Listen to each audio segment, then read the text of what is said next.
C'est Rendez-vous au Gîte, c'est France 3. Vous êtes toujours plus nombreuses et nombreux à nous regarder, ça nous fait plaisir. Jean Didier, c'est quelqu'un d'extraordinaire. Il est voyant.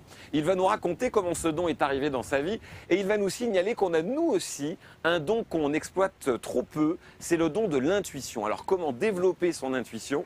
C'est ce qu'on va voir avec Jean Didier qui nous rejoint dans un instant. On aura aussi une belle page en chanson et en humour avec Dominique Walter, l'humoriste vosgien. Voilà Jean Didier. Bonjour. Bonjour Jérôme. Bienvenue Jean Didier. Merci beaucoup. Le voyage s'est bien passé? Très bien, avec un beau paysage, une région fantastique, magnifique, tout va très bien. Alors on va découvrir maintenant l'intérieur. Merci.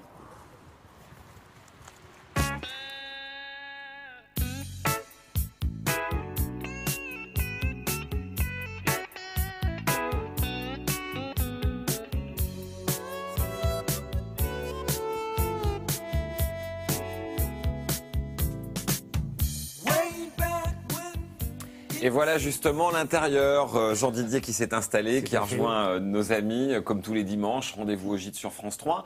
Il y a une question qui me brûle les lèvres dès le départ, Jean Didier, une question qui nous a été demandée par les professionnels du tourisme. Est-ce qu'on peut continuer à réserver après le 21 décembre 2012 ? Ah, vous voulez parler de la prophétie des Mayas? La fameuse fin du monde. Fin du monde le 21 décembre. Voilà, ou pas? Non, je pense que... Alors, il va y avoir des changements climatiques, malheureusement, mais ça, on commence à s'y habituer un petit peu. Moi, il y a quelque chose qui m'inquiète un peu plus, c'est que le 13 novembre, il y a une éclipse totale du Soleil qui sera visible à partir de l'Australie. Alors, ça ne nous touchera pas, nous, mais je pense qu'il peut y avoir là des choses assez importantes qui se passent du côté de l'Australie et puis du côté de l'Amérique du Sud. Donc, changement climatique plutôt. Voilà. Hein. Mais en tout cas, pas de 21 décembre fini, quoi. Non, je pense qu'on peut rassurer tout le monde. Là. On est content pour les professionnels du champagne. On sait que le 31 décembre, hein, les gars, c'est le moment. Hein. Jean Didier, voyant, à quel moment vous avez découvert que vous aviez ce don? Alors, comme pour tous les voyants ou les médiums, on découvre souvent, malheureusement, à la suite d'un choc émotionnel assez important. Et c'est souvent des catastrophes, malheureusement. Moi, j'ai perdu ma maman à l'âge de 15 ans et c'est là que ça s'est révélé. Et après, l'hypersensibilité et tout ce qui est en rapport avec l'émotionnel se mélange un petit peu. Et cette hypersensibilité fait qu'on capte et qu'on ressent beaucoup plus les choses que les autres personnes. Et à quel moment vous vous êtes dit, finalement, la voyance, c'est ma voie? Je sais que vous avez travaillé dans plein de boulots différents avant de devenir voyant. Vous avez même travaillé en discothèque à une époque. Donc, vous avez fait plein d'infos, plein de boulots, pardon. À quel moment vous vous êtes dit, bon, bah maintenant, ça y est, c'est mon travail, je vais vivre de ça? Mais je pense que c'est une évidence. À partir d'un moment, on se rend compte. Alors moi, je suis quelqu'un qui est assez communicatif. Je suis un communicant, comme on dit. J'aime bien communiquer sur ma profession, sur mon métier.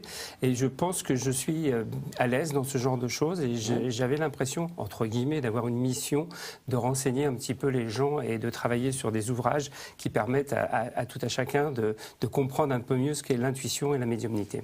Alors, on va en parler justement dans cette émission. Vous allez voir que vous avez de l'intuition et que grâce à Jean Didier et au livre qu'on va vous présenter, vous pourrez développer cette intuition. Ça peut être intéressant, notamment pour postuler pour un boulot. Exactement. On va en reparler dans un instant. Pour le moment, je vous propose de découvrir le sommaire de cette émission.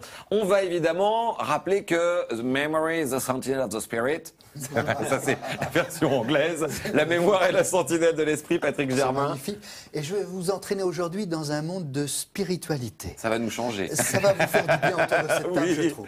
Oui, Patrick Germain qui va revenir dans un instant. On va aussi évidemment écouter Claude, toujours un plaisir d'avoir le bon sens de Claude Vadoni. Merci. Bonjour Claude. Et alors Claude, vous allez nous parler du salon du divorce. Eh oui, ça existe. Il y a le salon du mariage, mais également le salon du divorce. Et vous nous présenterez un de vos collègues qui s'appelle Dominique Walter. Et qui viendra, il viendra interpréter l'une de ses chansons que vous connaissez très bien. On a une petite surprise pour vous à la fin de l'émission. Les Vosgiens montaient le son tout à l'heure. Et puis, on va partir maintenant, grâce à vous Olivier Brumelot, bonjour. Salut Jérôme. On va partir à la découverte d'un géant du côté de Sedan.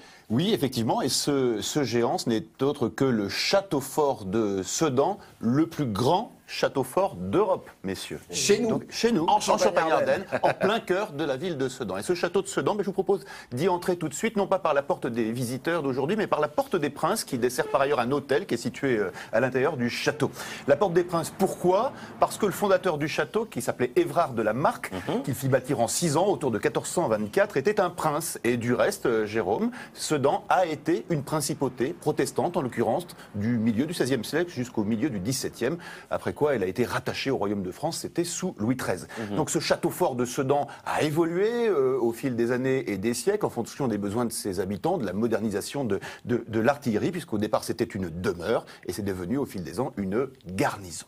Et c'est d'ailleurs cette vocation de place forte, ce passé guerrier, qui est évoqué pour les petits et les grands qui visitent le château de Sedan aujourd'hui, avec des scènes reconstituées, comme vous allez le voir dans un instant, de soldats effectivement qui tirent sur l'ennemi à travers les meurtrières avec un canon accroché. Savez-vous ce que c'est qu'un canon accroché? Du tout. Eh ben, c'est ce qu'on désigne plus habituellement que par le mot arquebuse, qui est un mot qui vient du néerlandais, akebuse, qui veut dire canon accroché, tout C'est simplement. beau le néerlandais. Ah, c'est très beau. Cette visite du château de Sedan vous permettra d'admirer la force tranquille des bastions. Il y en a 4, le bastion du roi, le bastion du gouverneur, le bastion des dames, où allaient se promener évidemment les dames, et puis le bastion fourchu. Et puis bien sûr, on trouvera, vous l'avez vu tout à l'heure, sur les terrasses, notamment la terrasse sud du château, ce qu'on appelle la terrasse au canon, avec tout ce qu'il faut évidemment pour protéger la ville des envahisseurs. Donc, visiter le château, c'est toujours très intéressant. Et ce qu'on peut faire, notamment durant les mois d'été, c'est visiter les entrailles du géant. Les entrailles du géant, et par exemple, parcourir, comme on va le voir, le souterrain que voici, qui est situé sous le bastion des dames. Alors, pas toute l'année, hein. Et on y découvre, là, effectivement, toute la force de cet édifice géant, encore une fois, grâce à ces fondations et ces murs épais, qui, eux, font partie des murs primitifs du château, donc celui qui était édifié dans la première partie du XVe siècle.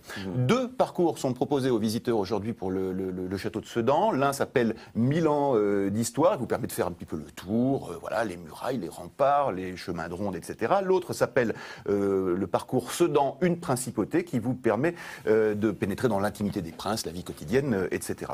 Et ça vous permettra, ces parcours, de visiter de multiples salles.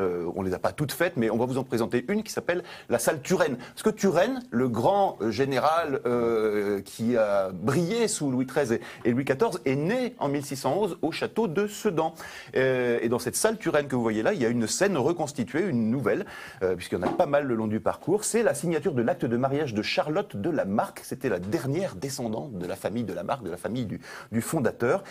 Mariage avec un homme de confiance d'Henri IV, qui était Henri de la Tour d'Auvergne, qui sera le futur père de Turenne. Voilà, vous trouverez donc tout au long de votre visite au château de Sedan de multiples scènes reconstituées avec ces mannequins sur des moments d'histoire. Oui, elle était toute jeune, elle avait 16 ans, à l'époque, et malheureusement, elle n'a pas eu un grand destin puisqu'elle est morte en couche quelques années après. Voilà, donc vous retrouverez ces scènes reconstituées tout au long de la visite du château de Sedan avec des mannequins, etc., pour bien tout comprendre. Donc c'est ouvert toute l'année, c'est payant, mais vraiment ça vaut le coup, vous pouvez y aller en famille, et notez que l'été, il y a de multiples animations avec des reconstitutions de tournois de chevalerie, etc. Enfin, c'est tout à fait plaisant. Ça donne envie de faire du tourisme, une terrasse au canon, des mannequins partout, franchement, on n'a rien à envier au sud de la France. Mais pas du tout, pas du tout, et c'est ce qu'on dit toutes les semaines. Les châteaux, ça m'interpelle toujours, moi, parce que Jean-Didier. il y a souvent des fantômes dans ces châteaux-là, et moi, je fais des chasses aux fantômes. Ce qui est assez particulier, mais j'emmène souvent des people pour certaines émissions de télévision et on passe la nuit complète dans des châteaux pour voir justement si on peut retrouver les personnes qui ont été citées par hasard là tout à l'heure. Charlotte de la Marck, voilà, si elle est toujours là en train d'hanter les lieux ou pas. La famille de la Marck, qui d'ailleurs, il y avait un Guillaume de la Marck, c'est lui qu'on avait surnommé, je crois, mais les champardonnais me corrigeront si je dis une bêtise, le sanglier des Ardennes. D'accord. En tout cas, soyez fiers d'habiter en Champagne-Ardenne, le plus grand château d'Europe. Et chez nous, mesdames, messieurs. Jean Didier, on va parler musique dans un petit instant, mais je voulais rappeler les 2 livres qu'on va montrer d'ailleurs, que vous avez sortis récemment aux éditions du Sierre. Il y a notamment développé vos pouvoirs de guérison. L'idée, c'est de faire du magnétisme. Exactement. Et utiliser son énergie personnelle pour la développer, pour soigner, pour aider ou pour simplement venir en aide à son prochain. Pour le petit bobo du quotidien, pour des choses comme ça. Et puis, la méthode express d'initiation à la voyance. Voilà. Donc on peut, c'est ce qu'on disait en lancement de cette émission, on a toutes et tous un don qui s'appelle l'intuition. Exactement. Moi, j'ai même pour principe de dire que chacun de nous a une graine de médium en soi et que cette graine, il faut la développer, il faut l'aider à bouger, à s'installer dans notre corps et à nous aider. Et à partir de là, l'intuition va s'installer et il y a quelques techniques et quelques méthodes, effectivement, pour développer son intuition, que ce soit dans la vie de tous les jours, pour postuler pour un travail ou pour autre chose. Oui, parce qu'il y a des petits exercices à faire. Exactement. Alors, je pourrais vous montrer l'intérieur du livre, mais vous le regarderez. Il est sur votre site internet, d'ailleurs. Le marc de café, par exemple. Ça, c'est la recette les interprétations des formes que l'on peut trouver dans le marc de café. D'accord. Voilà. Je vais regarder tout de suite. Olivier. Jean-didier.com pour en savoir plus sur les livres. Voilà. C'est bon, hein. Oui, oui. Est-ce que vous pouvez me dire le nom du prochain invité en lisant votre tasse, Olivier? Écoutez, de la semaine prochaine ou Non, de là, avec il a une Dominique, je ne sais pas si ça se dit Walter ou Walter, parce que là, le mar est un peu trouble. Dominique Walter qui nous rejoint avec sa guitare parce que on va. Bonjour Dominique. Eh oui, je suis dans le mar de café, moi, alors. Là, autre chose. Bien. On voulait vous accueillir un peu plus longtemps avec Claude, parce que vous êtes deux, Claude Vanoni qui est avec nous toutes les semaines, vous le savez, deux Vosgiens, fiers de l'être, connus par les Vosgiens et les Vosgiennes. Vous avez même chanté les Vosgiennes, Dominique. Ah non, pas les Vosgiennes, les Vosges. que les Vosgiennes sont belles. Ça, c'est un buzz sur Internet, ça c'est clair. Dès qu'on fait, on peut faire plein de chansons d'amour, des chansons sur la nature, ça marche. Mais alors une petite chanson grivoise, alors là, ça cartonne. Voilà, voilà comment nous sommes dans le fond de nous-mêmes. À ne pas confondre avec je ne sais quelle Canadienne qui avait chanté La Vosgienne. Ah, rien à en voir. l'occurrence, Fabienne Timon qui a chanté La Vosgienne, mais avec la bande blanche sur le dos, le ruminant. Celle sur la chemise. Oui, voilà. Alors, on voilà une très très belle sur la chemise de Claude. 1982, premier texte enregistré, déposé. Donc ça fait Voilà, 30 ans c'est ça. vous- Ça fait déjà un bail que que vous je suis à la écrivez. SACEM. Et auteur-compositeur depuis tout ce temps-là, oui, avec une formation de bal avec mon ami Alberto Garcia, que Ouais. je salue, et avec lequel j'ai appris à jouer un petit peu de tous les instruments et à faire de l'orchestration après, ce qui m'a permis aujourd'hui d'être tout seul et de faire tout. Voilà. Et tout alors, vous simplement. avez tellement bien réussi que vous en êtes à 9 CD. Moi, j'ai compté 9 CD. Voilà, hein, j'ai une centaine discographie. de chansons qui sont Voilà, qu'on éditées voit là à l'écran. et encore une bonne centaine qui sont à venir. Donc j'attends mes 95 ans, j'ai encore un peu. Puis j'ai envie de dire, quand on voit Claude et sa bonne mine et cette carrière de Claude Vanoni, vous pouvez vous dire que vous avez le temps, hein, généralement, hein, les gars. De Il est toute parti façon. pour, hein, il est Ah, parti ouais. pour. Je lui fais confiance. Merci Claude, on s'amuse bien tous les deux, on est deux bons compères. Peut-être un point commun entre vous deux, c'est que vous ne vous êtes pas dit du jour au lendemain, hop, je me lance dans la chanson, je vais faire des disques et des spectacles. C'est venu petit à petit, hein, Bien je crois. sûr. Ben oui, bien sûr. Et puis, en ce qui me concerne, les portes les plus petites ont commencé, puis elles s'ouvrent de plus en plus grandes jusqu'à l'Olympia, grâce à Claude Vanoni. Il faut se faire confiance. Ah oui, c'est Jean Didier. important. Je pense que l'intuition est à la base de ça. Et après, la confiance en soi, c'est ce qui est primordial pour réussir dans la vie. Ça, c'est... Et puis j'ai l'impression que le climat des Vosges, ça conserve. Hein. Ouais, c'est pour ça que chez nous, il y a très peu de lifting en montagne, dans les Vosges et en Ardennes. C'est que quand des fois ça pince comme ça, tu sais, ça te tire comme ça, et tu n'as pas du tout de problème pour les rides. Est-ce qu'on se ferait pas un petit break? Allez, on y va, c'est Une parti, petite avec pause plaisir. avec une chanson que vous allez entendre grâce à Dominique Walter qui nous fait l'amitié de venir voir son ami Claude. On en a tous profité. Merci Claude de faire jouer votre carnet d'adresses. Qu'est-ce que vous nous chantez, Dominique? Les Vosges, tout simplement, ça va de soi, n'est-ce Chauvin, pas? va. C'est la valse du temps qui rend l'herbe si verte quand arrive le printemps sur les vallées ouvertes. Ne freinez pas l'envie de courir les chemins où la nature repose. Les couleurs une à une viennent égayer la terre, se reflètent dans l'eau des lacs et des rivières, ce pays en osmose. C'est les Vosges. Et la montagne est là, arrondie par les siècles, les dieux l'ont trop aimée, bien usée peut-être. D'autres sont morts pour elle, comme une femme trop belle, jalousée de querelle. C'est la valse du temps qui parfois est cruelle. Elle enlève la vie en la rendant plus belle. C'est la dernière fête avant le grand sommeil. Il faut prendre la pause. De partout à la fois se réveillent les couleurs. L'automne rougit, jaunit, mais l'automne se meurt. Ce spectacle grandiose, c'est les Vosges. C'est la fin de l'hiver dans les tourbillons blancs, sous les gros pulls verts, on regarde en flânant cette nature pétrifiée par la neige et le gel et la bise qui ose. On ne voit plus de terre sur cette montagne blanche, aux sapins plus de verre, mais des branches qui penchent. Tout un monde se repose dans les Vosges.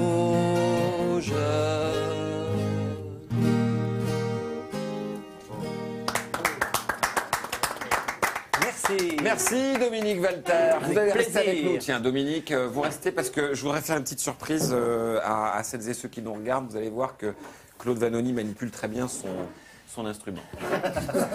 Et pour faire monter l'audience, je vous précise même qu'il le montrera dans 10 minutes. On est comme ça. Bon, si on parlait, alors pour le coup, sans transition, des Sœurs de Saint-Charles. Bonjour Patrick Germain. Puisque nous allons parler de ces femmes qui se sont et qui se dévouent toujours d'ailleurs sans compter, des femmes qui ne manquent pas d'esprit. Oui, alors là, je crois vraiment qu'il faut apporter un peu de spiritualité autour de cette table. Pas trop tôt, hein. En ce dimanche matin serein, je vais vous évoquer le tricentenaire de la création d'une congrégation religieuse, les Sœurs de la Charité de Saint-Charles, avec un document extraordinaire qui a été monté par Catherine Menessier, qui est une petite fée chez nous, qui est monteuse. Et je vous demanderai, autour de cette table, un instant de recueillement. On part en 1953. 1953, par un petit matin chagrin, une pauvre valise à la main, une petite postulante pousse la porte d'une congrégation de Nancy, les Sœurs de la Charité de Saint-Charles. Elle pénètre sous le porche et passe devant la soupe des pauvres. À l'intérieur d'une salle, une novice lave les pieds d'un patient répétant les gestes du Christ. Pendant que d'autres futures petites sœurs se plient aux règles de la vêture en repassant leur coiffe amidonnée. Sa destinée, c'est ici en partie au grand hôpital de Nancy, au service des pauvres, au soulagement des malades et au service de Dieu.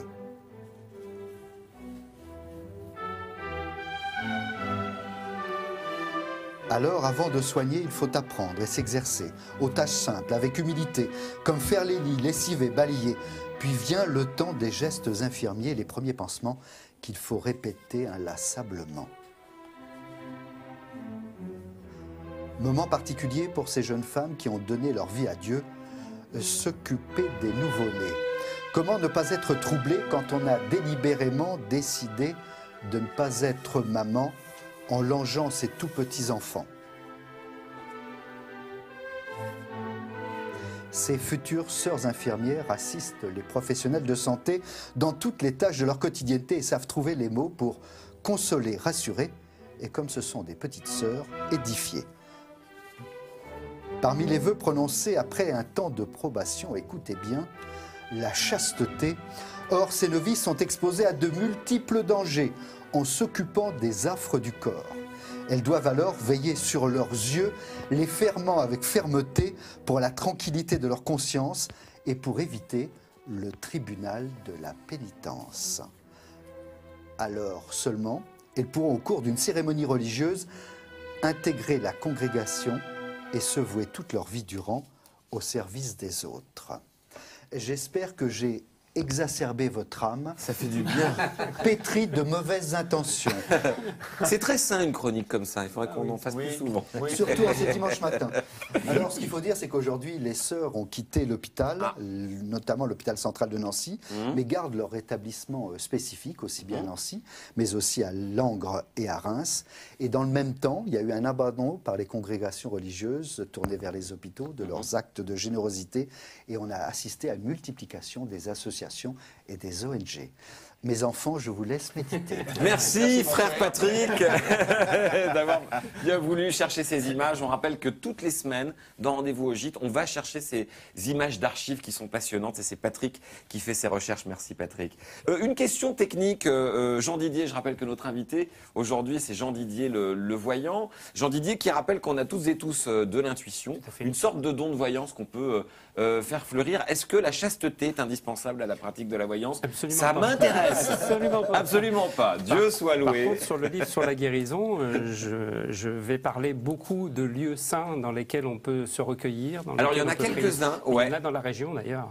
Exactement. Il y a quelques, notamment Notre-Dame de Bon Secours à Nancy, là où Exactement. repose Stanislas. Voilà. Pour il y les a gens aussi- qui veulent aller faire des vœux, Ouais. ça c'est très important aussi d'être dans la prière et dans la spiritualité, surtout quand on veut développer des capacités personnelles. Voilà, il y a des endroits un peu plus forts que d'autres, Voilà. on va dire. Merci Jean Didier Oui, de rien. de nous donner ces conseils. On rappelle les 2 livres, Développer vos pouvoirs de guérison et Méthode express d'initiation à la voyance aux éditions Bussière. Alors, est-ce qu'on peut prévoir un divorce? Oui, malheureusement. Oui. Et moi, j'ai une petite aventure qui m'est arrivée avec un collègue à moi de travail qui était tout content en disant « je vais me marier ». Et je le regarde et je lui dis « mais malheureusement, je pense que dans 2 ans, tu es divorcé ». Et il me dit « mais le mariage est prêt, tout est fait ». Je dis « mais écoute, il faut vivre ta vie, vis ce que tu as à vivre ». Et malheureusement, effectivement, 2 ans après, il a divorcé. Mais il faut savoir que les médiums... pas vu. Lui, il l'avait pas vu. Non, malheureusement. Mais les médiums captent malheureusement beaucoup d'événements négatifs toujours au départ. Et Plutôt c'est ce que les qu'on nous événements reproche. positifs, Voilà. c'est ce que vous dites régulièrement. Voilà, tout à fait. Alors on essaye d'apporter une touche positive le plus possible dans nos consultations, mais c'est vrai que la priorité, les choses qu'on capte en premier lieu, c'est toujours les événements négatifs. Puis il y a la citation de Guitry, moi j'adore cette citation, vous savez, il y a les célibataires, les autres n'ont que ce qu'ils méritent. Alors, pourquoi je vous parle de divorce, vous qui arrivez, qui venez d'allumer la télé? Parce que Claude, mesdames, messieurs, Claude est aussi reporter, Claude Vanoni. Claude a découvert qu'il y avait un salon du divorce. Exactement, dans les jours Ça qui va pour mieux, vont venir, là il y a un salon du divorce à Paris. Parce qu'on est tellement de salons, en Lorraine-Champagne, Ardennes, il y a des salons aussi, Tout le il y en a temps. partout. Mais c'est des bien, salons ça nous occupe. Du chocolat, du Ça fait des mariage, sorties. de la voiture, du mariage surtout, C'est et vrai. aussi le salon du divorce. Pourquoi le salon du divorce? Parce qu'il paraîtrait que sur 3 mariages, il y a un divorce en province, parce qu'à Paris, c'est 1 sur 2. 1 sur 2, Je sais pas, ils sont en guirlande plus souvent, les Parisiens, il y a sûrement quelque chose comme ça. Ils sont plus nerveux, les Parisiens. Voilà, alors c'est une nouvelle industrie qui est devenue comme ça. Hein, c'est assez nouveau parce que nos parents ne divorçaient pas. Ma mère, elle disait « Oh ben, si on avait voulu divorcer chaque fois que ça n'allait pas... » C'est pas faux. Alors, dès que ça ne va pas, on divorce maintenant. Il y en a même qui n'attendent pas que ça n'aille pas pour divorcer. C'est vrai. Alors forcément, ils sont perdus, quoi. Ces hommes, ces femmes qui se retrouvent seuls. L'homme qui n'a jamais fait les courses, qui n'a jamais fait la cuisine, qui n'a jamais repassé une chemise. Ben, c'est pour ça que Pourquoi sa vous me femme finit regardez par le quitter d'ailleurs. C'est excellent ça, oui, c'est vrai. Mais également, la femme aussi, qui n'a jamais tenu une pelle, ni une truelle, ni la tondeuse, ni une perceuse. Alors ils sont désemparés et c'est pour ça qu'on a créé ce salon du divorce. Alors on réunit ces gens-là, on leur apprend justement à faire la cuisine, à repasser, à passer la tondeuse, à se servir de la perceuse. Voilà, c'est pour ça qu'il existe ce salon. Ah, c'est comment je fais le boulot à la place de ma moitié. Oui, mais c'est pas fini. Après, comme ils sont seuls, vous pouvez pas rester seuls, alors on les réunit, on fait des conférences, on fait un tas de choses comme ça, on les apprend à pas rester chez eux tout seuls, enfermés, à rencontrer du monde, à rencontrer pour lui une dame, pour elle un monsieur, et puis finalement, si affinité, comme on dit, on commence à se revoir, à faire un petit repas aux chandelles, on amène sa brosse à dents pour finir et puis ça se termine comme ça, on vit en couple, on se remarie et on attend le nouveau salon du divorce. C'est vrai que l'histoire est un perpétuel recommencement. Et puis pour se reconstruire, il y a quand même Internet. Il ne faut pas l'oublier, Internet. Il est là, avec tous les sites de rencontres. D'ailleurs, qu'il y a ce maintenant. salon porte aussi un nom, c'est le nouveau départ. Ah, c'est beau Ouais, ça. c'est pas mal, c'est pas mal. Il paraît qu'il y a même des Jean Didier. personnes qui fêtent leur divorce maintenant. Oui, Il y a oui. des organisateurs Absolument. de festivités pour fêter leur divorce. C'est né aux États-Unis. Il y avait l'entreprise pour se marier, maintenant il y a des entreprises pour se démarier. On va tenir notre promesse, mesdames, messieurs, nous tenons toujours nos promesses. Sur France 3, vous verrez l'instrument de Claude Vanoni dans un instant. Mais laissez-moi demander en ce moment, là tout de suite, à notre voyant Jean Didier, l'émission va-t-elle tout ça, Perdurer dans le temps. perdurer, et nous aussi. Oui, tout à fait. Alors moi, ce que je sens, c'est que c'est une émission qui est pleine d'énergie et qui va croissant. Elle monte progressivement, mais de façon positive. J'ai l'impression qu'il y a par contre une touche féminine qui pourrait arriver comme chronique dans l'émission. Non, il n'en est pas question. Oh, Patrick, faites un effort. Alors, il y En a ce moment, peut-être- on coupe les budgets. Voilà, peut-être une petite touche, un petit changement avec une touche féminine l'année prochaine parce que je vois une saison 2 qui arrive et je ne serais pas surpris non plus que l'émission récolte un petit peu plus de minutes, qu'elle soit un petit peu plus longue, qu'elle soit allongée.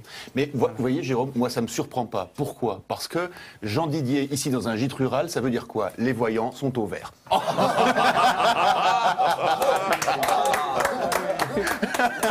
Est-ce que tous les hommes sont contents quand vous prévoyez une longueur plus importante du temps qui leur sera Pardon, j'ai rien dit. Allez, sans transition. Et là, je prends une pelle et je creuse, mesdames, messieurs, parce que je vous ai dit que Claude allait vous montrer son instrument. Est-ce que je peux enlever le chapeau, Claude? Regardez sous Oui. Regardez, caméra, attention, hop. C'est un harmonica. C'est un harmonica. Magnifique harmonica. Vous pouvez peut-être monte les doigts un peu, Claude. Voilà, le chromatique. voilà, vous voyez. C'est chromatique. magnifique. Il y a une petite tirette ici. C'est ça. C'est une belle pièce.